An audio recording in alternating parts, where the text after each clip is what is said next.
Doctor साहब, metabolic disease को जब हम डिस्कस करते हैं, हमारे पास में बहुत सारे पेशेंट्स जब शुगर के आते हैं, उसमें एक जो आवाज़ आती है ना, वो यूरिक एसिड की होती है। बिल्कुल ऐसे ही ठीक है। और यूरिक एसिड के साथ ना फिर जो हाय हाय आती है ना मरीज़ों की, जी हाय हाय। और जब उनको कहा जाए कि जी आपने गंदम चावल छोड़ देनी है, आप ज़रा बाकी अल्लाह की नेमतें खाएं, तो वो कहते हैं यार गोश्त तो मैं नहीं खाऊंगा। अच्छा जी, क्यों नहीं खाएंगे? इससे जी मेरा यूरिक एसिड बढ़ता है। डॉक्टर साहब, आज हमें ये बताएं कि यूरिक एसिड किस बला का नाम है, होता क्यों है, इसका बड़े गोश्त से क्या ताल्लुक है?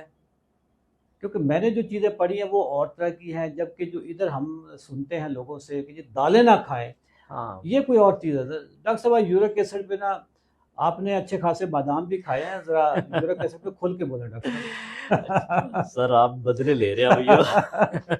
इससे तो नहीं होता यूरिक एसिड? सर बादाम से कोई यूरिक एसिड अच्छा ठीक है। तो डॉक्टर साहब, यूरिक एसिड क्या डॉक्टर चीज़ अहमद होती नहीं है? खाई जा रहा। अच्छा, क्या चीज़ होता है uric acid? Sir uric acid ना हमारी बॉडी में एक केमिकल है अच्छा, जो कि जिस्म में एक आम मेटाबॉलिज्म का पार्ट है, ओके जिसने मुख्तलिफ अपने फंक्शन प्ले करने होते हैं। ओके यूरिक एसिड बढ़ने के दो वजूहत हो सकती हैं। अगर आपका लोड ज़्यादा है बॉडी में, या आपकी बॉडी से निकल नहीं रहा, या यूरिक एसिड बन ज़्यादा रहा है, ज़्यादा बन रहा है, या फिर उसका अखराज जो है। खराज नहीं हो रहा। ओके ठीक है। खराज नॉर्मली किडनी के जरिए होता है। ओके जो गुर्दे के पेशेंट्स होते हैं, अमूमन उनमें जो यूरिक एसिड बढ़ता है वो सीकेडी की या दायमी बीमारी की वजह से बढ़ता है। ओके उनका जो यूरिक एसिड है वो तो सेपरेट है, ओके। लेकिन उनका तो गुर्दा ही नहीं काम कर रहा, उनका गुर्दा काम ही नहीं कर रहा, तो तो यूरिक एसिड उनका यूरिक एसिड एक्सक्रीट ही नहीं हो रहा, बॉडी से ठीक निकल है ही नहीं रहा, ठीक है तो उनका यूरिक एसिड बढ़ा हुआ है।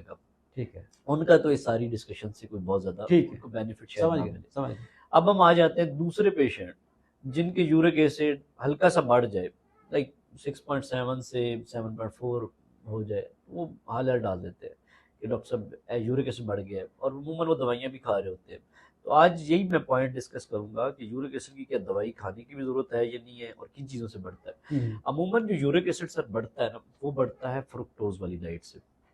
फ्रुक्टोज अब फ्रुक्टोज जो पाया जाता है वो सबसे ज्यादा फ्रूट्स में है। चीनी में भी होता है, चीनी में जो सक्रोज है, चीनी सुक्रोज, इसमें ग्लूकोज और फ्रक्टोज कंबाइन होता है ना, एक मीठी चीजें जो है, मीठी चीज़ है। उनके अलावा फ्रुक्टोज जो है, जो जिसमें जो फल है, फल फल और खास तौर पे जूसेस जो है, और इसके अलावा जो इसका सिरप होता है फ्रक्टोज सिरप, या सर ये सारी आपकी जो मशरूबात हैं, मशरूबात, ये लाल शरबत, पीला ठीक है, शरबत, इन सब में फ्रक्टोज होता है। फ्रुक्टोज होता है।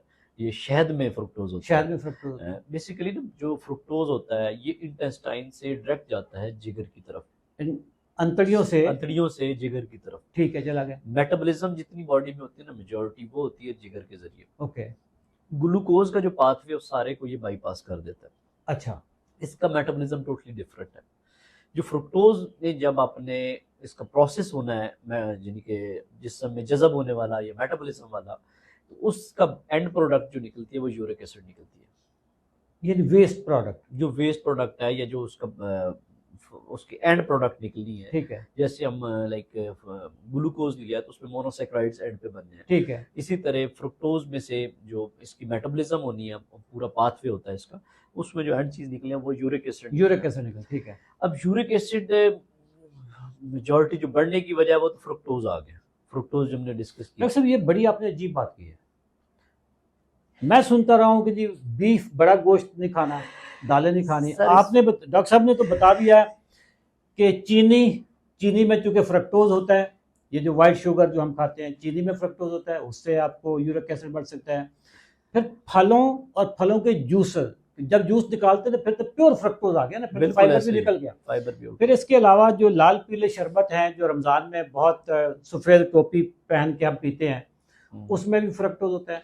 फिर ये जो आपके काले बेवरेजेस जितने भी ड्रिंक्स हैं उनमें भी फ्रक्टोज है। फिर शहद में फ्रक्टोज है, और फिर जो जाली शहद होगा उसमें तो और ज़्यादा होगा, और भी ज़्यादा फ्रक्टोज होगा। तो अच्छा, उससे यूरिक एसिड बढ़ता है। यूरिक एसिड बढ़ता है, ठीक है।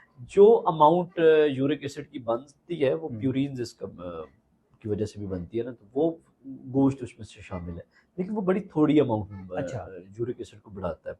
अब मेन जो कल्प्रेट है वो फ्रुक्टोज है, लेकिन बड़ा गोश्त या फिश बहुत कम अमाउंट में और यूरिक फिश एसिड भी डॉक्टर साहब कोई खास किस्म की खास फिश होती किस्म है की या जो हमारे यहाँ मिलती भी नहीं है। हमारे यहाँ मिलती भी नहीं? इवन ये जो पेशेंट यूरिक एसिड वाले होते हैं ये मॉडरेट अमाउंट में छोटा बड़ा सारे गोश्त खा सकते हैं, और हम जो अमाउंट बता ही रहे होते हैं वो मॉडरेट अमाउंट ही होती है, क्योंकि आप गोश्त का ये फार्मूला है कि आप एक खास अमाउंट से ज्यादा खा भी नहीं सकते। आप अगली बोटी खा ही नहीं हाँ, सकते अगर आपका क्योंकि पेट भर गया तो। ये रोल होता है ना जो टिका के या तुन के खाने वाले, वो हाँ। कार्बोहाइड्रेट्स को होता है जिसमें हाँ, क्रेविंग ज्यादा होती बिल्कुल है। अगर आपके सपोज स्टमक कैपेसिटी 1-2 बोटी की है तो आप चौथी पांचवी जबरदस्ती नहीं अंदर घुसा सकते। बिल्कुल। तो नॉर्मली मॉडरेट अमाउंट में ये इजीली खा सकते हैं। मुझे तो अपना प्रोटीन का ना अपना स्टॉपर है दिमाग में। बिल्कुल, और कि उससे ज्यादा आप इनटेक कर भी नहीं आप सकते। अगर आपने 3 या 4 बोटियां खा ली है ना तो आपको कुछ जितना भी मजबूर करे अब नहीं खा सब सकते 5वीं बोटी नहीं खा सकते। जबकि कार्बोहाइड्रेट्स में आप बहुत खा सकते हैं। उसमें तो आप सर रोटी लिमिट ही नहीं से है। रोटी खत्म हुई तो चावल शुरू हो गए, चावल शुरू हो गए तो स्वीट डिश स्टार्ट होगी, स्वीट डिश खत्म हुई तो कोल्ड ड्रिंक चल गया, कोल्ड ऐसा ड्रिंक ही खत्म है। हो गया तो बाद में कहा यार ये जरा मीठा पान खा लो जरा, या मीठी ठीक है, चाय आ या गई मीठी चाय आ गई, तो वो उसमें कोई लिमिट नहीं होती। लेकिन उसमें प्रोटीन में आपकी एक लिमिट होती है। लिमिट है, उससे ज्यादा आप हाँ। एक्सीड नहीं करते। अच्छा, प्यूरिन्स जो अभी आपने एक लफ्ज बोला, ये बड़े गोश्त में होता है? सर प्यूरेन्स तो बेसिकली ना हमारे जो सेल की मैकेनिज्म है ना उसमें सब में प्रोटीन जो हम लेते हैं प्यूरेन्स जिसमें भी होता है वो सेल की उसमें डीएनए वगैरह बनाने में इसका रोल होता ओके, है। ठीक है। तो ये सब गोश्त में होता है, लेकिन हमने उसको बदनाम बड़े गोश्त को किया हुआ है और बाकी चीज़ों को किया हुआ है। बेसिकली इनका रोल उतना नहीं है। दालें सर, दाल कोई रोल नहीं है सर ऐसा। दालों का यूरिक एसिड में कोई रोल नहीं है, बड़े गोश्त का कोई रोल नहीं है, सब्जियों का, सब्जियों का सर? हाँ सब्जियों का कोई रोल नहीं है। सब्जियों का कोई रोल, किसी भी सब्जी का? हाँ लाइक हरे पत्ते या फलां पत्ते जो भी हाँ, इस तरह की किसी सब्जी का कोई रोल नहीं है। जो यूरिक एसिड को बढ़ाने वाली चीजें हैं वो है फ्रक्टोज, वो पाया जाता है फलों में, जूसेस में, मशरूबात में, शहद में।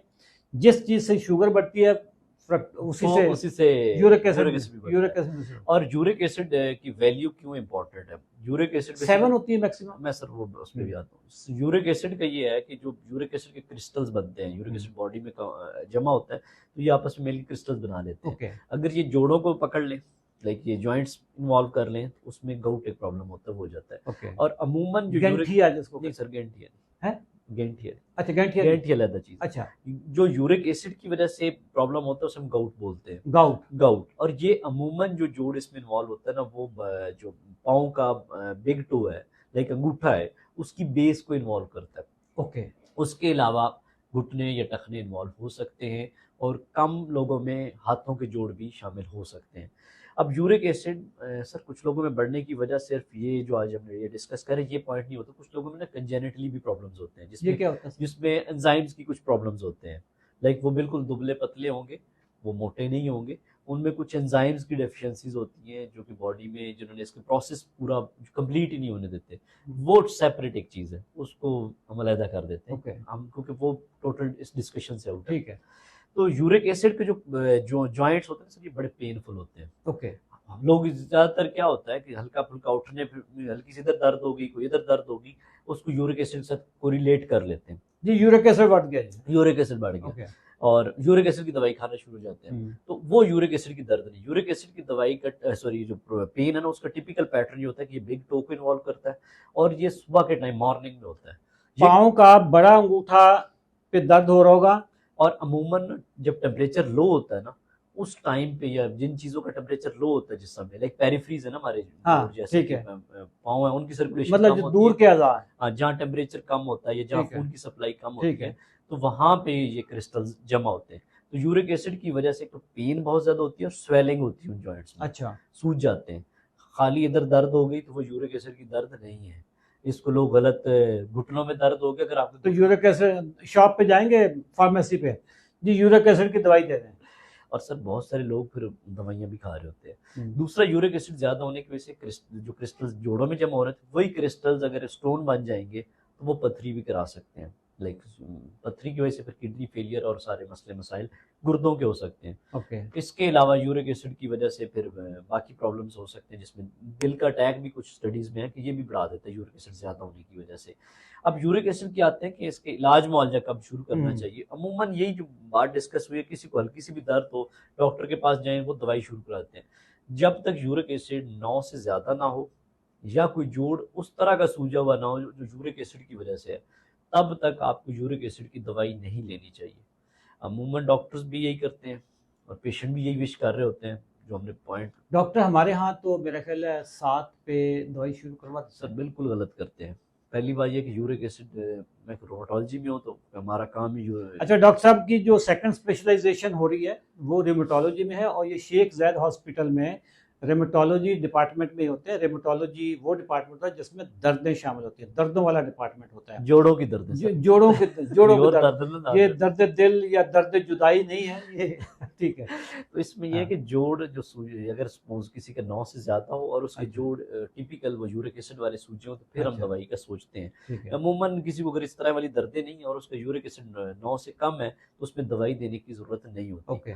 या किसी के स्टोन्स जो बन रहे हैं, पथरी बन रही है और वो यूरिक एसिड वाली नहीं है, तो उस पर भी यूरिक एसिड की दवा देने की अच्छा। ज़रूरत नहीं है। अगर यूरिक एसिड की दवा जो कॉमन यूज़ होती है वो एलोप्यूरिनोल एक साल्ट है जो यूज़ होता है। ठीक है। अब बेनिफिट तो इसके जब बात करते हैं डॉक्टर, जब दवाई देनी है तो फिर फ़ायदे ही हम सोचते हैं। उसमें फ़ायदा ये है कि ये यूरिक एसिड कम करेगी, जिसमें सोजिश को कम करेगी, लेकिन ये मसाइल भी लाती है। आप बिलावजह ज़ाइलोरेक या जिस नाम से भी आती है, तो वो लेंगे तो उससे प्रॉब्लम ये हो सकती है, बाद दफ़ा इसके रिएक्शन बहुत सीवियर कर सकती है, ये किडनी पे इफेक्ट कर सकती अच्छा। है, जिगर पे इफेक्ट कर सकती है। तो इसलिए यूरिक एसिड की दवा बिला वजह लेने की ज़रूरत नहीं है। बिला वजह आप कोई भी फार्मूला जिस समय डाल रहे हैं तो उसके side effect definitely long term में आपको प्रॉब्लम्स कर सकते हैं। लोग क्या करते हैं कि थोड़ा सा यूरिक एसिड 7 से ऊपर गया, यूरिक एसिड की दवा लेना शुरू कर दी, और थोड़ा सा कम हो गया फिर छोड़ दी, फिर लेना शुरू कर दी। उससे आप यूरिक एसिड बिल्कुल नहीं, और इवन 4-5 पे भी लोग यूरिक एसिड की दवाई खा रहे होते हैं अच्छा बिला वजह ही, इवन उनको उस तरह का प्रॉब्लम नहीं है। डॉक्टर साहब, ये जो हमारे यहाँ जो फिजिशियंस होते हैं, ये ख़ास तौर पे पेरिफ्रीज में छोटे छोटे शहरों में बैठे होते हैं, इनका तो ये इस तरह की बहुत दवाइयाँ लिखते हैं। बहुत ज़्यादा। हाँ। इनमें यूरिक एसिड पहली बात ये कि अमूमन रूटीन में हर बंदे का करवाना भी नहीं चाहिए, ओके। क्योंकि एक बिला वजह आप स्ट्रेस ऐड कर रहे हैं। जब प्रॉब्लम ही नहीं है उस तरह का, हम्म। यूरिक एसिड आपने क्या करवा के करना है? अगर वहाँ किसी की वैसे स्क्रीनिंग करवानी है तो आप करा लें। डॉक्टर साहब, खुराक में क्या खाया जाए जिससे आपकी बॉडी में जो यूरिक एसिड के क्रिस्टल्स होते हैं ये डिज़ोल्व हो जाए या कम हो जाए? सर इसमें अब यूरिक एसिड के लिए हमने जैसे बताया ना, फ्रुक्टोज डाइट जो है जिसमें फ्रुक्टोज शामिल निकाल दिए जाए वो निकाल दिए हाँ। जाए, ग्रेन्स निकाल दिए जाए। अगर क्योंकि मेटाबॉलिक सिंड्रोम जो है ना, ठीक है, रेजिस्टेंस ठीक है। इसमें है, अगर आप उसको कम करते हैं, अपनी डाइट को कंट्रोल करते हैं, वो चीज़ें, और वॉक एक्सरसाइज करते हैं, वजन बढ़ा हुआ उसको कम करते हैं, तो आप अपने जिस्म से यूरिक एसिड वाला जो प्रॉब्लम है इससे बच सकते हैं। बच सकते हैं। सिर्फ और सिर्फ आप अपने लाइफस्टाइल को चेंज कर लें और इन सारे प्रॉब्लम से आप बच सकते और हैं। आपका यूरिक एसिड ठीक हो जाएगा। दोस्तों, आज डॉक्टर साहब ने यूरिक एसिड पे बता दिया है कि ये बीमारी होती है फ्रक्टोज की ज़्यादती से। फ्रक्टोज मिलता है आपको शहद में, फ्रक्टोज मिलता है आपको फलों में, और फलों से ज़्यादा फ्रक्टोज मिलता है आपको फलों के जूसेस में, और उसके बाद आपको फ्रक्टोज मिलता है ये जो लाल शरबत होते हैं। वो आजकल हमने थोड़ा सा डर गए हैं, लोगों के ब्रांड का नाम नहीं लेते, क्योंकि एक दो लोगों ने इतराज़ किया कि यार हमारे ब्रांड को आप रगड़ के रख देते हो। हम अब किसी ब्रांड का नाम नहीं लेंगे, बस ऐसे ब्रांड हैं जिससे रूह में अफ़ज़ा हो जाती है, ताजगी आ जाती है, और बड़े मीठे मीठे जाम, बिल्कुल जामे आगे कुछ बताएंगे, ठीक है। और इसी तरीके से काले शरबत भी जो है, ठीक है, काले शरबत जिनके आजकल बाइकआउट चल रहा है उनमें भी बहुत ज़्यादा फ्रक्टोज पाया जाता है, और शहद में भी। और जो शहद आपको शहरों में मिलता है उसमें ज़्यादा फ्रक्टोज होता है कि वो जाली होता है। सर टाइम के साथ इन सारी चीज़ों में ना मॉडिफिकेशंस हो गई हैं। फलों वो वाले फल नहीं रहे जो हम पहले। सर सारे फल चेंज हो गए बिल्कुल। इनमें वो आर्टिफिशियली इनको मीठा बनाया जाता है। सर आज से अगर मैं अपने बचपन को देखूँ ना, उस वक्त जो सेब होता था ना, बिल्कुल सेब खट्टा होता था, ठीक है, और उसमें उतना जूस नहीं होता था। ऐसे ही अभी आप सेब खाएं ना तो उसको बाइट लें तो उसके जो छींटे हैं ना 4 बंदों के ऊपर पड़ते हैं, मतलब इतना मीठा और इतना जूसी सेब होता है। आर्टिफिशियल सारी चीजें हो गई ना, मीठा की वजह से डिजीजेज और ये प्रॉब्लम्स बढ़ रहे हैं। थैंक यू दोस्तों, दुआ में याद रखिएगा। अल्लाह हाफ़िज़।